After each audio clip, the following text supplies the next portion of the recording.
Assalamualaikum warahmatullahi wabarakatuh. Tuan-tuan dan puan-puan yang dirahmati Allah sekalian, sebagaimana yang kita maklum, arak adalah suatu perkara yang diharamkan oleh Allah Subhanahu wa taala. Di dalam surah Al-Maidah, Allah menyatakan sebagaimana firman-Nya, a'udzubillahi minasyaitonir rajim, innamal khamru wal maisir wal ansab wal azlam rijsum min amali syaitan fajtanibu la'allakum tuflihun. Sadaqallahul azim. Sesungguhnya arak, bertenung nasib, berjudi adalah sebahagian daripada amalan keji syaitan, maka jauhilah dia, mudah-mudahan kamu akan menjadi orang-orang yang berjaya. Sebagaimana kita melihat firman Allah Subhanahu wa taala ini, kita akan mendapati orang yang berjaya dalam hidupnya adalah orang yang menjauhi perkara-perkara yang boleh mendatangkan kerosakan dan bencana dalam kehidupan mereka. Kalau kita teliti dalam firman tadi, Allah menyatakan antara perkara-perkara tersebut dirujuk kepada arak, termasuklah antaranya lain adalah judi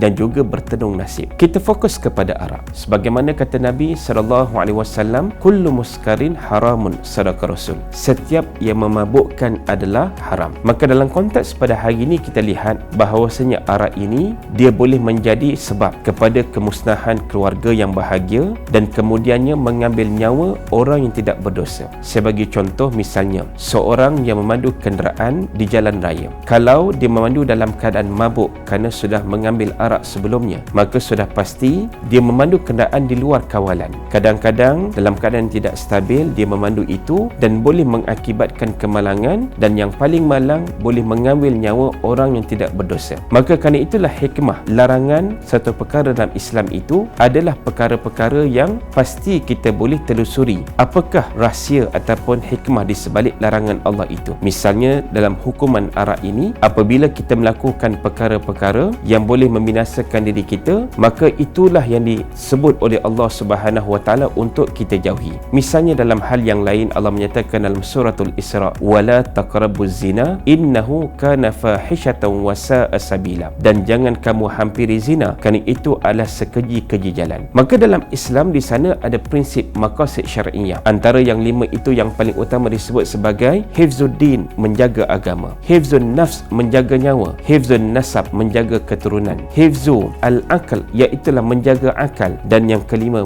hifzul mal, menjaga harta. Maka dalam konteks pengharaman arak ini, di antara tujuan pengharaman itu adalah untuk menjaga kemuliaan akal. Kita bayangkan kalau akal itu sudah dirosakkan, maka bagaimana orang itu boleh berfikir dengan waras. Kerana itulah para ulama juga menyatakan arak ini sebagai ummul khaba'is ataupun ibu segala kejahatan. Seseorang mungkin tidak sanggup berzina secara langsung kerana menyedari ini dilarang oleh Allah Subhanahu wa taala. Seseorang itu mungkin tidak sanggup untuk membunuh orang lain tanpa sebab yang nyata kerana itu juga dilarang oleh Allah Subhanahu wa taala. Tapi mungkin apabila dia sudah mengambil sedikit minuman arak itu yang akhirnya memabukkan, menghilangkan kewarasan akalnya, tidak mustahil dia boleh menjadi seorang pembunuh ataupun penzina. Nauzubillah min zalik. Maka kerana itulah kita faham Islam adalah agama yang penuh dengan kesyumulan ataupun kesempurnaan. Pada setiap larangan itu ada hikmah yang perlu kita belajar dan mengapa Allah melarang perkara tersebut. Maka dengan itu sama-sama kita jauhi arak, maka dengan itu insya-Allah akhlak kita bertambah semarak. Sekian, wassalamualaikum warahmatullahi wabarakatuh.